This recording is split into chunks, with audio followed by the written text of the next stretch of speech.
¿Qué tal, amigos de Biblioquiz? Hoy tenemos con nosotros a Ignacio Mateos, que viene dispuesto a ayudarnos a meditar, pero de una forma muy distinta, disfrutando del arte. Lo hace con su libro Meditarte. Ignacio, bienvenido. Hola, ¿qué tal, Ismael? Muy buenas tardes y muchas gracias por la invitación. A ti por venir. ¿Qué nos vamos a encontrar en estas páginas? Pues mira, por un lado, Meditarte es un libro que se puede leer de principio a fin como cualquier otro libro, pero también es un manual de meditación contemplativa con obras de arte al que vais a poder acudir en cualquier momento. Entonces, desde ese sentido es novedoso porque está muy bellamente ornamentado, pero en definitiva de lo que trata el libro es demostrar herramientas y técnicas para que para que los lectores puedan conectar con su interior, con ellos mismos y con los demás. Y como espectadores de arte, que se te escapaba ahí Claro, es que sabes lo que pasa, palabra. que efectivamente, yo esto en un primer momento lo lancé en Nueva York en 2017 como una organización dedicada a la divulgación de esta meditación con obras de arte y, claro, tenía un componente visual muy fuerte. Lo que ha conseguido Planeta con un trabajo magnífico, todo se ha dicho, es hacer un libro muy compacto y vamos, súper bellamente ilustrado para que el propio texto esté muy bien acompañado también de obras de arte que serán el motivo sobre el cual meditaremos. Pero me has hablado de meditación contemplativa. Sí. Yo entiendo lo que es más o menos entiendo lo que es la meditación tradicionalmente entendida, pero ¿qué es la meditación contemplativa? Mira, la meditación tal y como en Occidente la hemos entendido, nunca hemos diferenciado entre una escuela concentrativa y otra contemplativa.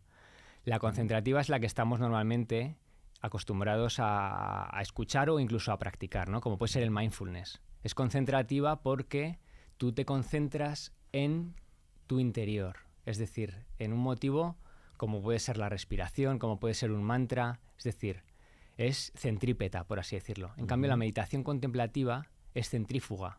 Lo que haces es concentrarte en un estímulo visual externo.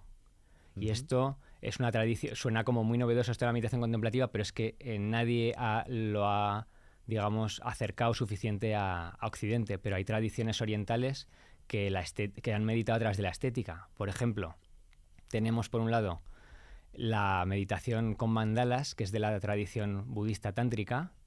Mandala sí que está más familiarizada la gente con lo que es, ¿no? Estos círculos para concentrar la atención.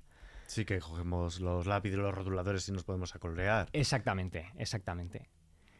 Y por otro lado tenemos también, pues por ejemplo, todo lo que es el entorno de la estética oriental o de la estética japonesa, de la ceremonia del té o de la cerámica. De hecho, bueno, es una de las piezas de las 7 que tiene el libro para meditar, que son 7 meditaciones.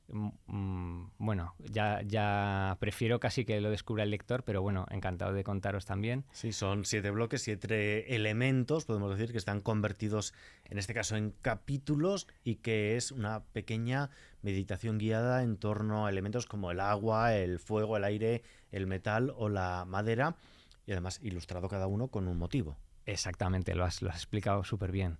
Al final de lo que se trata es, por ejemplo, en el primer bloque, de conectar el elemento agua con una obra de Gustave Courbet, que es Un mar en calma.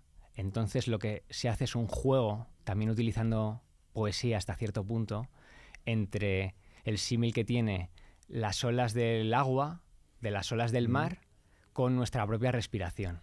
Entonces, de esa manera, enseño la primera técnica, que es la respiración controlada y que es una de las bases de cualquier método de meditación, ¿no? Nosotros lo que te vamos a proponer ahora es jugar un poco con esta pantalla que tenemos detrás. Aquellos que solo nos estén escuchando, que no se asusten, que vamos a poder jugar también, porque vamos a ilustrar con algunos cuadros muy conocidos para ver cómo podemos meditar con ellos o qué nos evocan o cómo podríamos obnubilarnos en este tipo de meditación. Vamos a empezar con el Jardín de las Delicias. Qué divertido. Aquí lo tenemos. El panel central. El panel central, exactamente. Muy bien. Bueno, pues dicho sea de paso, este es una de las maravillas más grandes que tiene el Museo del Prado. Es un legado de todos los españoles y de toda la humanidad, en realidad. Es una composición que es simétrica. De hecho, ya tenemos una serie de elementos, porque la simetría es perfecta, ¿no? En la pintura flamenca, al final se sirven unas normas muy concretas de cómo colocar cada elemento, cada personaje. Entonces podemos mirar del lago, donde hay una esfera. Esa esfera es claramente el centro de nuestra meditación, ¿no? Entonces, tal vez sería conveniente, bueno, no sé si igual sugerir a los Mm, espectadores que se relajen y que se mm. destensen y que comiencen a respirar, preferiblemente por la nariz, y sin dejar de contemplar ese centro del lago, esa esfera, pues vamos apreciando pues toda la composición y vemos que hay personajes. Y ahí ya podemos preguntarnos, por ejemplo, por qué están dando vueltas alrededor de ese otro lago.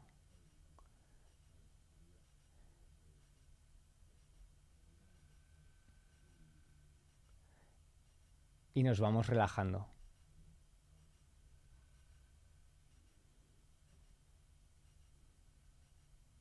Claro, esto en el fondo, ahora Mm. hacerlo así de forma de radio, pues no sé eh, cómo de efectivo puede ser, ¿no? Quien nos esté viendo en YouTube puede ver la imagen, quien esté en radio puede bien imaginársela o buscar en el móvil este Jardín de las Delicias. Pero si te parece vamos a pasar a la siguiente que tenemos preparada, esta enigmática Mona Lisa, la Gioconda. A ver con ella cómo podemos trabajar. Bueno, es un retrato muy psicológico y tiene desde luego pues una composición también muy cuidada, pero tal vez distinguiría dos elementos o dos capas sobre las que meditar, ¿no? O sea, por un lado tenemos algo más personal o de matiz más psicológico, como es el propio personaje, pero si nos fijamos en el fondo, tenemos un paisaje. Ese paisaje que además tiene una tonalidad abajo más dorada o enrojecida y la parte de arriba parecen montañas. Que de hecho, si mal no recuerdo, hay gente que dice que incluso puede ser Montserrat. Eso hay quien lo dice. Y vamos a volver otra vez al Museo del Prado para otra de las icónicas imágenes que nos encontramos. Estas meninas de Velázquez. A ver si nos podemos centrar en qué elemento nos centraríamos, cuál nos evoca, cuál nos ayuda más a meditar. Bueno,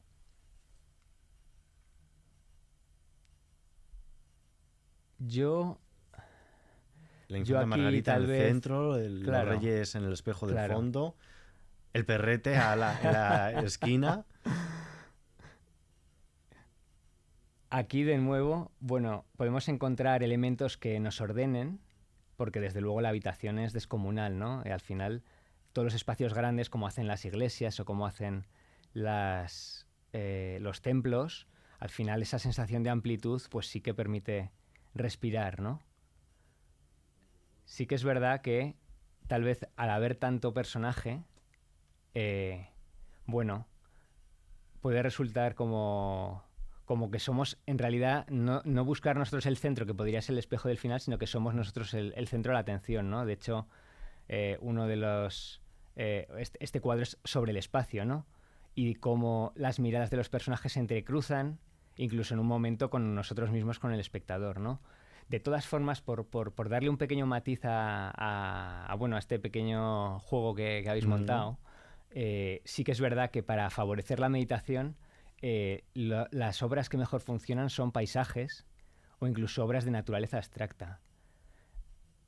Los personajes, de alguna manera, nos pueden servir para conectar con ellos y con sus psicologías, ¿no? Vemos pues todo tipo de, de personajes, vemos al pintor, a los reyes reflejados en el espejo, a las meninas, al perro, como bien dices. Normalmente cuando... Es un cuadro que te integra, ¿no? Sí. Normalmente cuando pensamos en arte, la cabeza, como nos ha pasado a nosotros al preparar este juego, se nos va al arte pictórico, pero podemos aplicar este método a otro tipo de arte, como puede ser la escultura, la cerámica o incluso la arquitectura. Desde luego, desde luego. Al final lo que se trata es de la experiencia visual que tenga el espectador, ¿no? Y en ese sentido, en el propio libro hay un capítulo dedicado a una taza de té Ujú. de cerámica Raku del periodo Momoyama japonés. Y bueno, está muy ligado con la ceremonia del té. Que es Y otra forma también que tienen los japoneses de meditar ef- o por lo menos de focalizar la atención en un elemento. efectivamente, porque al final la ceremonia del té es algo que se prepara muy lentamente, con mucha lentitud, tratando de al invitado proporcionarle una experiencia agradable, y en todo este proceso hay una sensación estética casi sublime, ¿no? Porque está todo perfectamente medido para que mm, esos silencios que ocurren durante la ceremonia sean lo más gratificantes para tanto para el que sirve como para el que recibe. Y ahí en el fondo hay también una metáfora de qué importante es servir a los demás, ¿no? Lo podemos aplicar nosotros en nuestros cafés cotidianos. Sí, desde luego. Desde luego. Además, es que una de las cosas que sí que me gusta contar, ya entrando en materia, es bueno, que la meditación contemplativa al final la practicamos todos sin saberlo, ¿no? Cuando volvemos a veces cansados del trabajo a nuestras casas y nos ponemos una serie, sin saberlo estamos meditando, porque en ese momento estamos desconectando. Es el momento que tiene mucha gente para desconectar, ¿no? Es decir, la meditación no tiene por qué ser un ritual rígido. Y el libro, de hecho, no es un método que llevo desarrollando desde hace 10 años, pero que no es nada rígido. Es un método que, que de lo que trata es de mostrar diferentes herramientas de diferentes escuelas de meditación, de diferentes épocas de la historia, y que cada uno aprenda a meditar de la forma que mejor le siente a él, porque cada persona somos un mundo y cada persona necesitamos diferentes maneras de meditar. Precisamente es a lo que te quería comentar yo ahora, si este método es complementario a la forma tradicional, entre comillas, que tenemos de meditar o lo que nos viene a la cabeza cuando pensamos en meditar, o es un sustituto para aquellos que dicen es que soy incapaz de poner la mente en blanco con estos otros métodos de meditación guiada o de ruido Sí. blanco, etcétera. Más que sustituto es un complemento. Yo sí que creo que hay mucha gente que cuando se queda a solas consigo mismo, ¿no? Como, es decir, la meditación tradicional o concentrativa que hemos hablado, como el mindfulness, hay gente que le intimida quedarse solo con uno mismo, ¿no?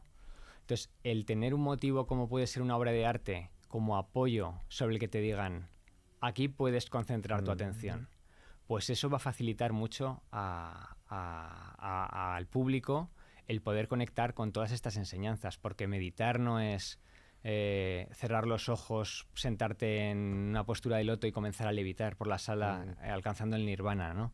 Al final, la meditación es algo muchísimo más profundo y que tiene que ser experimentado por cada uno. ¿Hay un tiempo necesario? ¿Un tiempo mínimo? ¿Un tiempo máximo? Pues mira, al final de lo que se trata es que cada persona integre esto en su vida diaria. Esa es la meditación ideal. Pero sí que es verdad que para ello, esto es como ir al gimnasio, ¿no? Tienes que tener una constancia y una cierta práctica.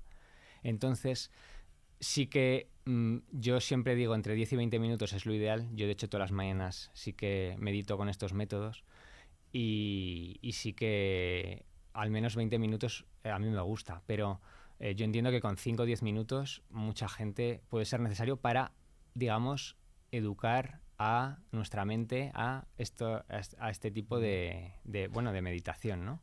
Puedo, si estoy en el trabajo, por ejemplo, ponerme, abrir una ventana en un navegador, buscar un cuadro sobre un paisaje, Ujú. ponerme unos auriculares y desconectar durante 5 minutos meditando. Sí, 100%. De hecho, yo cuando lancé Art Path en Nueva York, ese era el propósito, ¿no? De con contenidos digitales que la gente pudiera ofrecer a la gente imágenes para poder meditar y, por supuesto, la guía a través de las cuales pueden aprender a meditar. Y es algo tan sencillo como simplemente imprimir una imagen que nos guste y tal vez colocarla o pegada en una pared o en un atril, que tengo yo, por ejemplo, uso un atril para sostener imágenes de libros, y sobre esas imágenes de libros simplemente sentarte frente a ellos y ver qué te dicen esas imágenes, ¿no? ¿Siempre la misma imagen o debemos variar? Para nada. O sea, eso cada uno a su gusto, si no sería una tortura. Aunque sí que es verdad que la meditación zen dentro de las escuelas que hay, la escuela Soto lo que hace es decir, el practicante de meditación zen de la escuela Soto se sienta frente a una pared en blanco. Entonces, bueno, ahí... Un lienzo en blanco. Es como un lienzo en blanco, como la pintura abstracta que también de Agnes Martin que tenemos incluida en el libro. O como las que ilustran uno de los capítulos finales, Vacío. Exacto, justamente esa. Y bueno, la verdad es que al final cada persona tiene que encontrar los motivos que más le transmitan, porque igual a una persona le transmite más un paisaje y a otra unos personajes que yo es que con personajes casi nunca estoy acostumbrado a tenerlos como motivos, pero también habrá quien conecte psicológicamente con todos y cada uno. De hecho, hay un estudio psicológico tremendo en todos los cuadros que habéis mostrado, ¿no? Pero hay gente que igual prefiere meditar con la imagen de una virgen, ¿no? Como había pinturas devocionales, de hecho, en la propia Isabel la Católica. No es nada que no se haga, o sea, ya No ha es hecho nada la nuevo. tradición católica al ir a una iglesia a rezar, no deja de ser una forma de meditar. Desde luego. O sea, dentro de la celebración religiosa, la meditación es una parte muy importante y todas las religiones del mundo tienen un sistema de meditación. De hecho, en el cristianismo son los ejercicios espirituales de San Ignacio de Loyola, que son una de las 3 patas que tiene mi libro, ¿no? Junto al budismo zen y a las obras de arte y a los propios artistas que para mí son excelentes maestros de meditación. Volviendo al libro como herramienta de trabajo, un libro que hay que trabajar, hay que subrayar, hay que leer y luego asimilar, ¿recomiendas hacerlo de cabo a rabo, de principio a fin, yendo uno a uno por los elementos? ¿O el lector puede decir, pues me atrae el fuego, voy a empezar por él? Sí. O prefiero la madera, algo más táctil. Pues mira, realmente tiene doble lectura, en el sentido de que yo creo que se puede leer la primera vez de principio a fin, pero luego una vez que ya te lo has leído se convierte en un manual oráculo que puedes volver a consultar en cualquier momento. Es decir, todo lo que hay en este libro es la síntesis de 10 años de investigación, de experiencia y de práctica mía en torno a todas las grandes métodos de meditación que ha habido tanto en Oriente como en Occidente. Y al final es como un pequeño manual oráculo que tú puedes abrir al azar y cualquier página del libro va a haber algún fragmento que te va a inspirar o que te va a recordar algo que te puede ordenar o te puede ayudar a sentir mejor. Cuando no directamente una imagen, ha sido muy complicada la selección de ellas. Pues mira, he jugado un poco como si fuera un comisario de una exposición o un curator, pero tenía bastante claro un poco las 7 obras que quería seleccionar, porque cada una hila muy bien con el concepto de meditación que desarrollo, ¿no? O sea, al final lo que te he comentado, ¿no? El cuadro de Courbet de las olas con la respiración, o la solidez de una montaña de Hokusai, como la obra del Monte Fuji, que es bastante conocida, y eso representa la solidez de la montaña y las nubes, que son nuestros pensamientos, pasar a lo largo de la montaña, ¿no? Y a través de la sugerencia sí que es verdad que se hila todo como si fuera una especie de mini historia cada uno de los bloques. Y lo que te va a tocar ahora seleccionar, la música es muy importante también, se puede meditar con ella y nos vamos a quedar con una canción, no sé si para meditar o para escucharla simplemente o para quedarnos leyendo tu libro Meditarte, editado por Planeta Ignacio. ¿Con qué canción quieres que cerremos esta entrevista? Pues mira, a mí me encanta la música clásica impresionista, como Debussy, por ejemplo, que es mi compositor favorito, pero yo también soy muy de Britpop, Así que os voy a decir Supersonic de Oasis. Pues escuchándolo nos vamos a quedar. A aquellos que nos estéis viendo en YouTube, os invitamos a pasaros por cualquiera de las plataformas de audio o por nuestra web kissfm.es para escuchar este colofón final. Y a aquellos que nos habéis estado escuchando, os invitamos pues al revés a que os paséis por YouTube, porque además en esta ocasión pues vais a poder ver esa explicación, esa meditación guiada a través de esas obras de arte que hemos plasmado en nuestra pantalla. Ignacio, muchísimas gracias por acompañarme. Muchísimas gracias, al revés a vosotros. Muchas gracias. Hasta la próxima.